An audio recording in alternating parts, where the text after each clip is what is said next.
본 영상은 팟빵 해축팬에서 즐기실 수 있습니다. 네, 그럼 2부 시작해 보도록 하겠습니다.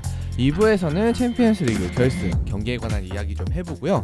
그 다음에는 이제 맨시티가 또 우승을 했기 때문에 그 맨시티에 관한 여러 가지 후일 이야기들 한번 다뤄보도록 하겠습니다. 네.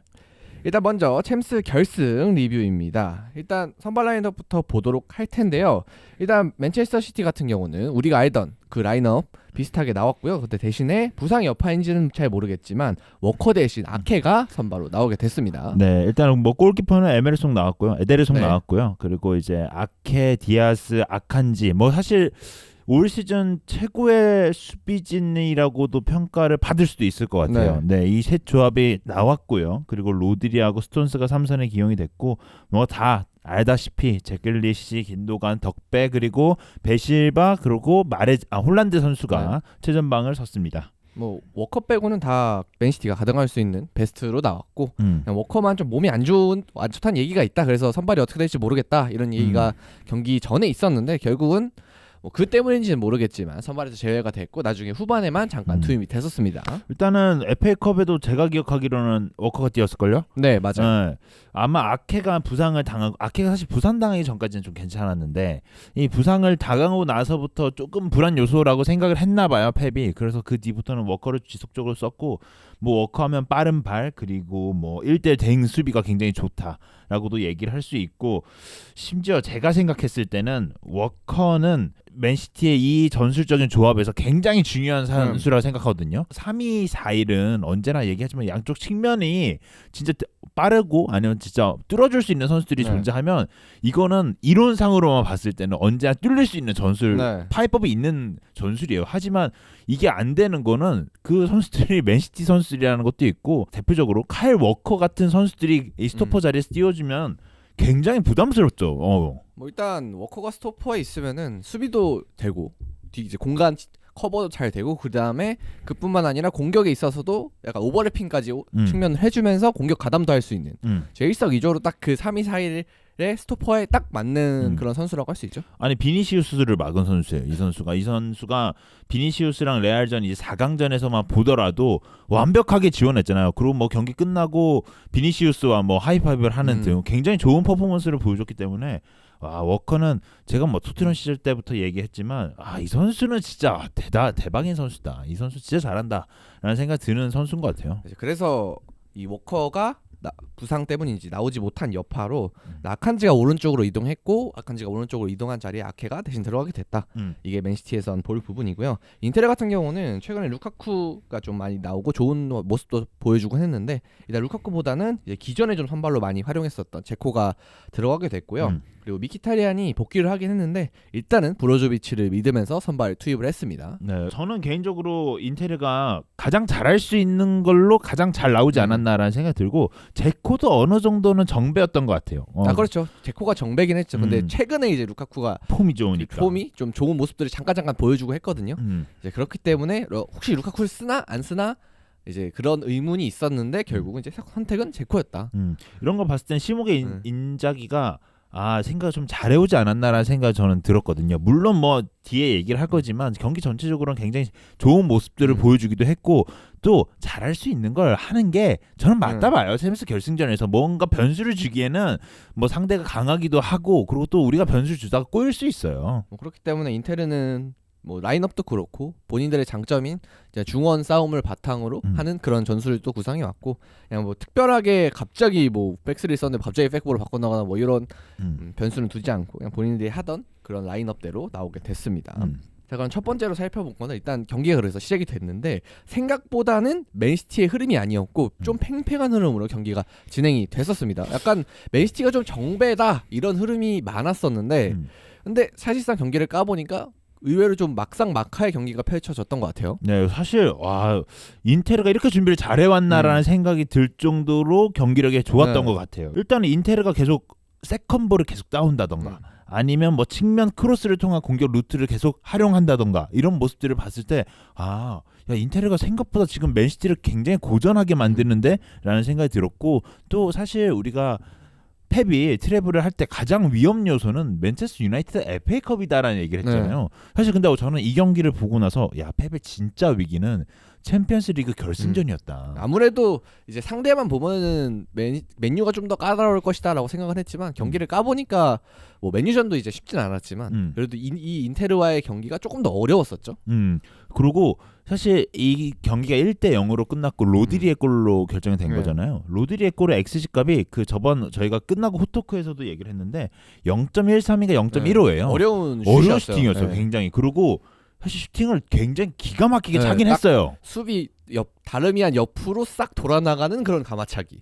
거의 골키퍼가 막을 수가 없는 그런 곳으로 찼었죠. 네, 그리고 제가 경기를 보면서 또 느꼈던 점은 압박의 스탠스의 기준점이 확실했어요. 일단은 이거는 경기를 보신 분들은 좀 느꼈을지 모르겠지만 에데르송한테는 압박을 가지 않더라고요. 거의 가지 않았어요. 대신 모든 수비진들한테는 다 가 있었습니다. 그래서 자 에데르송 너 이제 어디 줄 거야 하고 물어보는 그런 느낌이었죠. 근데 사실 그날 경기장 보면 경기에 공 차면서 선수들 꽤 많이 넘어졌거든요. 네, 미끄러웠어요. 생각보다 미끄러웠단 말이에요. 근데 에데르송도 계속 이거를 줄 데가 없으니까 롱볼로 때리기 시작을 하는 거예요. 그러다 보니까 중원에 키 큰 선수가 없더라고요. 맨시티 같은 홀란한테 경우는. 바로 가지 않는 이상 거의 공중볼 경합이 어려웠고 그다음에 홀란도 지금 중앙 수비수가 지금 3명이 붙어 있는 상황이기 때문에 공중볼을 따내긴 좀 어려웠죠. 그러다 보니까 제가 느꼈을 때는 야 이거는 인테르가 어차피 우리가 키가 더 크다고 생각을 하고 중원에서의 키는 그리고 또 공 따줄 선수 우리 공 잘 따잖아. 그러니까 우리가 그 세팅값만 잘 해놓으면 에데르송이 차주는 거에 대해서 세컨볼 우리가 다 딸 수 있다. 라는 생각을 했는데 실제로 그게 잘 들어맞아서 더 맞아요. 저는 경기를 보면서 와 인작이 진짜 준비 잘해왔다 라는 생각 들었어요. 그래서 인테르가 좀 후방 빌드업을 방해할 때 공격수 2명에 더해가지고 중앙 미드필더까지 좀 끌어다 쓰고 이제 때로는 뭐 윙백도 올라가면서 압박을 해주고 이런 모습도 있고 그래서 이렇게 한 명씩 다 데인마크를 붙여놓고 에데르송이 롱킥을 유도하고 그래서 그 롱킥을 좀 따내는 시스템을 차용을 했는데 여기서 이제 에데르송 쪽에서 불안한 빌드업도 가끔 나오고 갑자기 그냥 뭐 공을 밖으로 차낸다든지 맞아. 아니면은 뭐 이상한 패스를 해서 상대한테 공을 내준다든지 뭐 아니면 갑자기 집중력이 결여되든지 경합 상황에서 그냥 당연히 골키퍼가 잡은 줄 알았는데 뭐 라우터랑 경합하다가 공 놓치고 그러니까 사실 에데르송이 후반전에는 뭐 이제 중요한 장면들 몇 가지 되게 슈퍼 세이브한 장면들이 있잖아요. 그런 것만 얘기했을 때는 사실 야 이게 참 골키퍼도 이게 초반에 엄청 절다가 이 막판에 이거 한두 개가 막아주니까 야 이게 참 평가를 어떻게 해야 되나 이런 생각이 저는 들었거든요. 그래서 이 장면들에서 충분히 이제 득점으로 연결될 수도 있는 실수도 있었기 때문에 실점으로 연결될 수 있는 그런 실수도 있었기 때문에 만약에 여기서 뭐 인테르가 기회를 잘 살렸다면은 에데르송이 아마 역적이 됐겠죠 이날 경기에서. 그러니까요. 그러니까 사실 그만큼 불안했다. 근데 또 초반엔 아마 펩도 그 얘기를 했을 거예요. 에데르송 마지막에 운이 좋았다. 잘 막아줬다. 그러니까 이런 운이 좋았다는 표현이 우리가 정말 마지막 운도 따라줬다. 뭐 이런 얘기를 했던 것 같은데 확실히 좀 가르디올라도 느꼈을 거예요. 야 이거 전반 초반에는 쉽지 않다. 야, 이거 너무 쉽지 않다는 생각이 좀 들었던 것 같기도 하고 또 저는 또 보면서 놀랐던 게 이번에 XG 값을 보니까 사실 맨시티가 이런 XG 값도 나올 수가 있어라고 수준의 좀 공격 찬스를 많이 못 만들어냈거든요. 찬스는 많이 없었어요. 네, 일단은 XG 값만 비교해봤을 때는 맨시티 같은 경우는 0.99예요. 그러니까 딱 한 골 넣을 수 있냐 맞냐. 그러니까 이 정도면 한 골이죠, 한 골. 근데 인테르 같은 경우 1.68이에요. 네, 거의 2골도 넣을 수 있는 그런 찬스들이 많았죠. 그리고 토탈 슈팅 개수만 봤을 때도 7 그리고 14예요. 그러니까 인테르가 14로 더 많습니다. 그래서 저는 이걸 봤을 때는 야 인테르가 이게 공격 쪽에서 좀만 결정력이 뛰어났으면 좀 다른 부분들이 형성되지 않았을까라는 생각이 좀 들기도 하고 이 코치스 보이스라는 사이트가 있어요. 이게 아마 와이스카우트에서 하는 건지 아니 와이스카우트에서 자료를 제공하는 사이트인지는 정확히 잘 모르는데 거기에서 봤을 때는 유튜브도 있습니다. XG골 차이가 맨시티 같은 건 0.61 보고 있어요. 네, 그러니까 XG라는 거는 결국 계산하는 프로그램에 따라 값이 달라지는 거기 때문에 사이트마다 좀 다른 면이 있어요. 저희는 품문을 주로 보잖아요. 그러다 보니까 0.99로 찍혔는데 코치스 보이스 그러니까 여기 와이스카우트에서는 봤을 때 0.61 보는 것 같더라고요. 그러니까 그 정도로 맨시티가 뭐 전후반 통틀어서 다 찬스를 많이는 만들어내지 못했고 특히 전반에는 이제 골이 안 터졌기 때문에 더욱 그랬고 그다음에 특히 이 부분에서 주목이 됐던 게 결국 이제 맨시티 같은 팀을 잡으려면 결국 피지컬로 눌러야 된다는 게 정답인 것 같아요. 아 맞아요. 그래서 그거를 맹점으로 야 우리가 피지컬이 더 뛰어나니 우리의 피지컬을 잘 살릴 수 있는 이제 패턴이 뭐가 있을까? 그러다가 이제 뭐 공중볼도 하고 그다음에 역습 이제 압박을 통해서 그다음에 중원에서 공중볼 싸움도 유도하고 뭐 이렇게 됐던 것 같아요.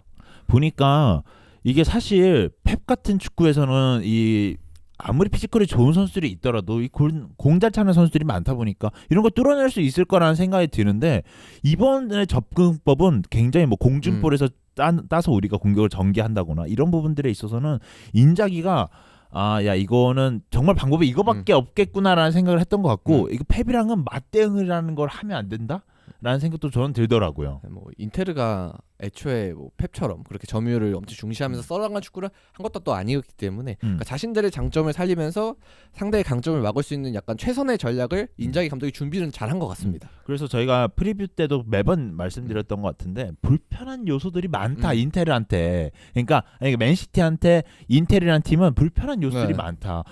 뭐 제공권 좋아. 그리고 피지컬 싸움에서도 유리해. 그러다 보니까 사실 맨시티가 역시 완전 쉽게 경기를 잡아가진 못하겠구나라는 생각을 예상은 했었지만 정말 이렇게 펼쳐지니까 와 이게 저는 경기 보면서 재밌더라고요. 그리고 이제 거기에 더해서 좀 맨시티가 지공을 펼칠 때도 이제 삼선에서 이선훈, 균도안이나 데브라이너 쪽으로 넘어가는 공들이 좀 잘 차단이 되고 그다음에 그래서 그 두 명이서 내려와서 공을 받는 모습도 많이 보이고 그래가지고 좀 FA컵 맨시티와 맨유와 FA컵 경기보다는 이런 메잘라들의 활약이 좀 더 많이 차단이 됐다. 그러니까 좀 이들이 좀 덜 보였다. 뭐 이런 점도 있었던 것 같아요. 지공의 상황에서도. 저는 뭐 사실 여기 다음 얘기할 게 바로 적배 부상 얘기잖아요. 사실 저는 경기는 사실 후반전에 스톤스가 이제 올라가기 시작하면서 사실 뭐 후반전이라고 봐야 될까요? 뭐 사실 여기서는 또 와이스카우트에서는 후반전이라고 표현을 하더라고요. 근데 이제 경기가 좀 흘러가다 보니까 스톤스를 이제 올려서 로드리 혼자 세워놓고 거기서 수적 위를 위쪽에서 만들려고 했던 모습들을 지속적으로 보여줬는데 저는 이 생각을 좀 더 빨리 하지 못했던 게 좀 아쉽다는 생각도 저는 들더라고요. 물론 이게 결승전이고 그리고 크게 뭔가 빠른 변화를 주기에는 펩도 부담스러웠을 거라는 생각도 들기도 하고 또 로드리가 또 혼자 있을 때도 불안하긴 하더라고요. 그래가지고 저는 스톤스를 좀 앞으로 세우는 그런 모습들을 좀 더 늦게 보여줬다는 게 조금 아쉬웠던 것 같아요. 일단 스톤스가 올라갔던 순간은 뭐 저희가 나중에 언급을 하겠지만 전반 끝나고 이제 후반 시작하면서부터 스톤스가 좀 올라가기 시작했는데 결국은 스톤스를 뒤에 놓은 거는 인텔의 역습이 그래도 마르티네즈를 중심으로 좀 부담스럽기 때문에 그걸 역습을 차단하기 위해서 좀 뒤로 놓은 것 같은데 저는 이거는 괜찮았다고 봅니다. 왜냐하면은 전반에 먹히면은 맨시티 입장에서 최악의 시나리오이기 그죠. 때문에 그래도 후반 돼서 이제 올라가라 이렇게 지시한 거는 괜찮았던 것 같고 이제 단 인테르가 그 스톤스가 또 그렇게까지 챔스 후반전처럼 올라갔던 경기를 많지 않았기 때문에 이제 그걸 예상하고 이 친구들이 이렇게 플레이할 거다라고 예상을 하고 또 이런 전술을 또 준비해 온 거니까 그러니까 대응이 잘 됐다고 볼 수 있을 것 같아요 인테르가 결국. 저도 뭐 아까 얘기했지만 생각보다 풀리지 않는 상황에서 선수들이 당황했을 수 있다는 생각 들어요. 이런 스톤스를 만약에 빠르게 올렸으면. 그래서 어쨌든 우리 덕배 얘기부터 진행하면 될 것 같아요. 그래서 이렇게 경기가 진행이 되다가 전반 29분경에 데브라이너가 처음으로 햄스트링이 약간 불편하다는 그런 제스처를 취합니다. 그래서 치료도 받고 나오죠. 29분에 일단 들어왔어요 이때는. 저희도 모였을 때 야 이거 진짜일까?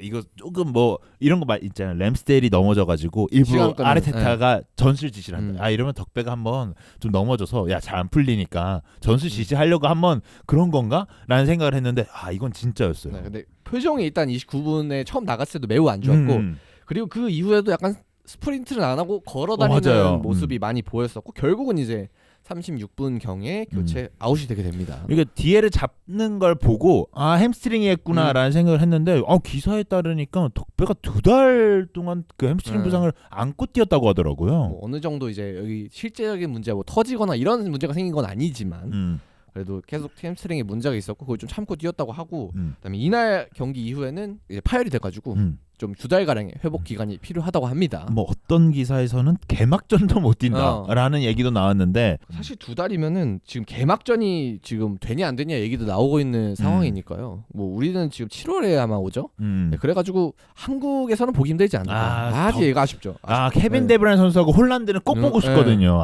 좀 아쉬운 것 같아요. 그건 이제 우리 입장에서 아쉬운 거고 또 음. 데브라이너 입장을 보자면은 지난 결승전에도 지금 음. 후반 초반인가요? 맞아요. 그때 첼시전에서도. 부상으로 첼시와의 경기에서도 이탈을 했었는데 이번에 결승전에서도 이렇게 부상 때문에 좀 일찍 나가게 된 게 본인 개인 선수 개인으로는 굉장히 안타까운 일이었을 것 같아요. 아 표정이 진짜 안 좋긴 네. 하더라고요. 확실히 이게 보이잖아요. 네. 첼시전에도 그렇고 야 경기는 안 풀리는데 갑자기 또 데브라이너 또 나가고 다쳐 이러면 이런 게 참 마음이 불편한 것 같은데 이번에는 좀 다른 결과가 네, 나왔습니다. 결과는 좀 달라져. 근데 이제 이때만 하더라도 맨시가 생각보다 경기가 안 풀리는데 데브라이너까지 나가. 빠져? 와 비상이다 이렇게 어. 약간 됐었죠. 일단은 뭐 덕배가 빠지고 나서부터는 포든 선수가 들어왔는데 포든 선수도 사실 제가 느낄 때는 전반전에는 좀 덜었어요. 근데 어려웠을 것 같아요. 어. 왜냐면은 그게 예상됐던 교체 투입도 아니고 어. 정신없는 상황에서 투입됐고 그리고 원래 포든이 약간 왼쪽에 많이 위치했었는데 그다음에 이제 데브라이너 대신 들어오다 보니까 오른쪽 이제 메잘라 자리죠. 그 자리로 주로 활약을 하기도 했었고 그래서 뭐 여러 가지 어려운 점들이 많았을 거예요 본인도. 네. 근데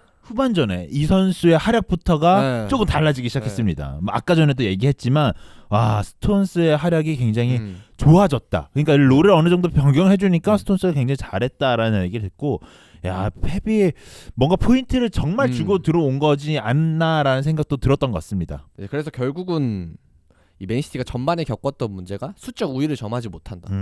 전방에 올라가도 다 맨마킹이 다 쫙 돼 있다 보니까 뭔가 3선에서 2선으로 패스를 줄 데가 없다. 어떡하지? 줄 데가 없다. 그리고 측면으로 공을 빼면 이제 측면 선수들이 이제 2대1로 맞서는 상황.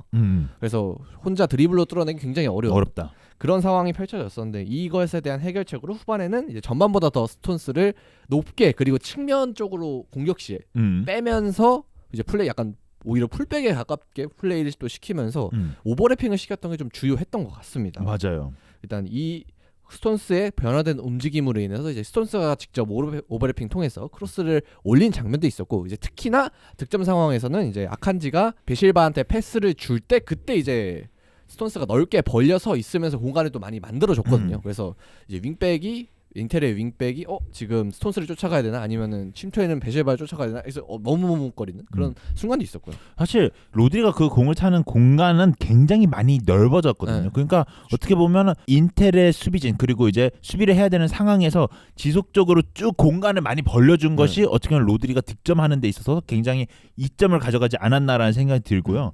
확실히 이 스톤스가 야, 이 선수는 뭐 지금 삼선을 뛰긴 하지만 야 미드필더 뛰더라도 잘할 것 같은데라는 생각이 들기도 하더라고요. 저는요. 네. 그리고 약간 여담을 얘기해드리자면은 챔피언스리그 베스트 11이 발표가 됐는데 공식 홈페이지에 스톤스가 미드필더로 들어가 있더라고요. 네, 그 정도로 이제 이번 시즌 이제 후반기만 보자면은 스톤스는 그냥 미드필더로 봐야 되고 뭐 이 경기에서도 미드필더로 출장을 해서 약간 측면으로까지 올라간 약간 아까 제가 풀백이라고 표현을 드렸는데 거의 막 메잘라스러운 움직임을 벌였다? 뭐 이렇게 볼 수도 있을 것 같고요. 이번 시즌에 그 베스트 11 뽑을 때 가끔씩 어떤 언론사나 아니면 어떤 패널분들은 이거를 스톤스를 수비수로 넣더라고요. 그래서 제가 저번 방송에도 얘기를 했는데 야 스톤스 이거 수비 넣는 거 반칙 아니냐. 이거 수비수 스톤스 정도면 미드필더에 넣어야 된다라는 얘기를 들었는데 챔피언스 리그에서는 정확히 넣었네요. 네, 미드필더로. 아무래도 스톤스가 전반기에는 중앙 수비로 많이 뛰었고 후반기에는 미드필더로 많이 뛰었다 보니까 사실 어디 뽑아도 말은 되는데 이제 결국은 뭐 챔피언스 리그 같은 경우는 토너먼트에 약간 임팩트가 크기 때문에 스톤스 미드필더를 배치한 것 같고 그다음에 이날 경기도 일단 미드필더로서 굉장히 좋은 활약을 펼쳐줬다. 그리고 이렇게 변화된 움직임이 이제 베르나르도 실바한테 공간을 만들어주고 그래서 그 베르나르도 실바의 컷백이 뭐 굴절돼서 연결돼서 이제 로드리가 마무리 지었죠. 이거는 그냥 선수 개인의 능력이라고 봐야 될 것 같아요. 그 마무리 장면만 보면. 그죠. 로드리 선수가 그래도 이런 중거리 슈팅이 종종 때려서 골을 넣어요. 근데 야 이거는 제가 뭐 로드리 선수가 워낙 슈팅이 이제 가끔 감차 차거나 이런 걸로 골 들어간 것도 있거든요. 그런 거 생각했을 때는 로드리 선수는 진짜 슈팅력도 와 매우 좋다라는 생각이 들었어요. 그래서 이런 걸 보면은 로드리가 처음 맨시티에서 좀 떠올랐을 때 약간 부스케츠와 비슷한 거 아니냐. 아무래도 펩이 쓰다 보니까 그런 얘기가 나왔었는데 확실히 부스케츠랑은 좀 다른 선수인 것 같아요. 네. 부스케츠 같은 선수는 아마도 나오기 힘들 거예요. 네. 그래서 그 선수와 좀 스타일이 다른 것 같고 그래도 로드리는 로드리만의 스타일로 이번에는 진짜 결정적인 역할을 했습니다. 네. 이거는 진짜 완전 안 풀리던 상황에서 후반 들어서도 이제 좀 변화를 주긴 했지만 막 크게 나아지진 않았거든요. 맞아요. 이게 아마 70분에 골이 거의 들어갔나 그래요. 68분인가 뭐 정확하게는 68분로 찍히네요. 네. 아마 그때쯤이면 저는 개인적으로 60분 전까지도 골이 안 나오면 이건 인테르가 모른다. 네, 이거 인테르가 진짜, 이건 진짜 모른다라는 생각이 벌었거든요. 사실 전반전에 골 못 넣는 거 그럴 수 있어요. 네, 진짜 전반전에 그럴 수 있죠. 그럴 수 네. 있어요. 아니면 결승전인데 둘 다 소심하게 플레이하는 거에 대해서 이해할 수 있죠. 그리고 인테르가 주도를 잡을 수도 있겠다는 생각도 예상을 할 수 있는 범위일 수도 있어요. 근데 사실 60분이 넘어가잖아요. 거기서부터는 이제는 모르는 네. 거. 이제는 모르는 거. 그리고 연장전까지 돌아간다? 이러면 네, 그러면 완전 아예 몰라. 50대 아예. 50이죠. 뭐죠? 그리고 막 57분 경에 막 아칸지와 에데르송 막 커뮤니케이션 미스하면서 갑자기 그냥 둘 다 공을 맞아. 버리고 이상하게 되고. 라우타로 갑자기 공 잡고 이런 장면도 있고 해가지고 그래서 약간 진짜 인테르가 뭐가 되나 하던 흐름에 로드리의 골이 나왔기 때문에 진짜 이게 진짜 결정적인 것 같아요 오늘. 아마 그 아칸지가 실수한 거죠. 아칸지와 에데르송 둘 다 이제 커뮤니케이션 미스가 나면서 그냥 둘이 공을 다 밀어버렸죠. 그때 펩이 그 모습을 보여주지 않았나요? 네, 진짜 좌절하는. 좌절하는. 펩은 아마 그거 보고 먹혔다고 생각했을 거예요. 어쨌든 굉장히 그 사실 어이없는 패스였거든요. 어쨌든 펩도 그런 상황에서 되게 좌절하고 있었지만 갑자기 빠르게 반등을 했던 계기가 바로 골이 됐습니다. 이제 그리고 이제 이 득점이 나온 이후에는 이제 인테르는 더 뒤가 없기 때문에 굉장히 공격적으로 플레이했었고 이제 그 과정에서 오늘의 진 주인공이라고 할 수 있는 루카쿠가 딱 등장이 하는데 후반에 언제나 주인공이네요. 일단 57분에 이제 제코와 교체돼서 투입된 루카쿠였는데 일단 이 70 골을 먹히기 전 이제 골을 먹히고 나서 70분에 디마르코의 결정적인 헤딩을 방어해내는 그런 역할을 해냅니다. 근데 사실 이 장면은 저는 이거 운이 안 좋았다는 생각해요. 이거는 운이 안 좋았다는 생각을 해요. 뭐 후반에 막판에 또 있었잖아요. 근데 그거는 뭐 필 수 있지 않았을까 생각했는데 이거는 그래 이거는 뭐 어쩔 수 없었겠지 뭐 이런 생각이 좀 들었던 것 같은데 루카쿠 선수 하면 산체스가 헤딩했던 것도 막았던 거 기억도 있고 하필 또 이게 참 위치 선정이 다른 의미로 참 이상하게 안 좋아요. 네. 그래서 이게 사실 이때 만약에 인테르가 동점골을 넣었으면 진짜 이거는 다시 시작이죠. 다시 맨시티가 우리 또 안 되나 이런 되게 부정적인 생각들로 가득 찰 수 있었는데 그걸 루카쿠가 일단 막아냈다. 이제 그리고 이제 그 이후에는 뭐 바스토니 둠프리스 빼고 그다음에 고젠스 비라노만 투입하면서 굉장히 공격적으로 가면서 더 이제 크로스로 맨시티를 몰아붙였던 인테르였는데 결국 이제 루카쿠가 굉장히 뭐 좋은 찬스 오른쪽에서 막 드리블하다가 슈팅도 만들어내고 뭐 이런 장면도 많았지만 결국에는 이제 또 87분에 크로스 상황에서 고젠스가 떨궈준 걸 완전 거의 결정적으로 바로 앞에서 했는데 골대 바로 앞에서 그게 에데르송 정면으로 가면서 또 공교롭게도 루카쿠가 찬스를 놓치게 하는 주범이 되고 말았어요. 네, 일단 87분 이후부터의 에데르송은요 거의 만점 정도 돼요. 그렇죠. 네, 굉장히 좋은 모습 많이 보여줬고요. 뭐 이날 경기에서 전반전에 조금 흐름을 못한 거 그리고 또 뭐 아까 커뮤니케이션으로 패스 미스난 거 이런 거는 참 이거는 못한 거지만 개인적으로 87분 이후부터의 에데르송은 이거는 정말 맨시티를 살리구나 얘가 그렇죠. 라는 생각이 들더라고요. 아무리 앞에서 실수했어도 일단 그걸로 골을 안 먹혔고 중요한 건 이거는 정말 득점이 들어갈 뻔한 상황을 좀 넓게 보면 한 3-4번 정도 막아냈기 때문에 뭐 이거는 진짜 에데르송이 메시를 구해냈다고 봐도 과언이 아니고 아까 말씀드렸지만 XG값이 인테르 더 높아요. 그러니까 이거를 결국 해석을 해보자면 골운이 안 따랐거나 아니면 결정력이 부족했거나인데 사실 골키퍼 선방 정도면 이 골운 안 따라준 거라고 봐야 되거든요. 그다음에 특히 87분 장면은 진짜 루카쿠가 거의 바로 앞에서 헤딩을 딱 때렸는데도 불구하고 이게 약간 막은 건지 맞은 건지 약간 애매하긴 하지만 어쨌든 막아냈거든요. 일단 집중력을 발휘하면서. 근데 이 장면 이 장면은 그래서 에데르송이 잘 막은 것도 있지만 루카쿠가 정면으로 너무 준 게 아닌가. 그거 진짜 이게 가장 좋은 찬스였거든요. 인테르한테 있어서는. 어쨌든 이렇게 해서 경기가 끝나고 뭐 챔피언스리그 결승은 이제 맨시티가 차지하게 됐는데 사실 저는 이거 내용 경기 리뷰를 끝마치기 전에 이 얘기 하나 하고 싶어요. 인테르가 정말 잘한 경기입니다. 잘했어요. 정말 잘한 경기입니다. 마지막에도 마지막 코너킥에서도 헤딩 찬스가 있었거든요. 네. 경기 컨셉을 준비하는 접근법이 시몬의 인자기를 좀 다시 봤던 것 같아요. 뭐 경기에서 그 대응하는 기술이 좋다는 얘기를 듣긴 들었는데 이렇게 잘하나? 라는 생각이 들었고 사실 인테르 선수들을 좀 전체적으로 이렇게 뭔가 포인트들을 잡고 얘기해 보자면 일단은 킥 잘 차는 선수들이 굉장히 많아요. 뭐 차라놀루나 아니면 바렐라 선수나 아니면 뭐 브로조비치 선수도 뭐 굉장히 뭐 콘테가 선호할 정도로 굉장히 좋은 선수가 있고 오나나 선수도 패싱 능력이 굉장히 좋죠. 빌드업 과정에서 굉장히 뛰어난 모습을 보여주고 있고 또 제공권에서도 굉장히 활약을 잘하는 선수들이 많고 이러니까 야 이거 뭐 킥 좋고 뭐 킥 잘 쏴주고 그리고 뭐 제공권 잘 따주면 이거 뭐 헤딩으로 골을 넣든지 세컨볼로 골을 넣어주든지 인테르는 굉장히 좋은 모습들을 갖추긴 했구나.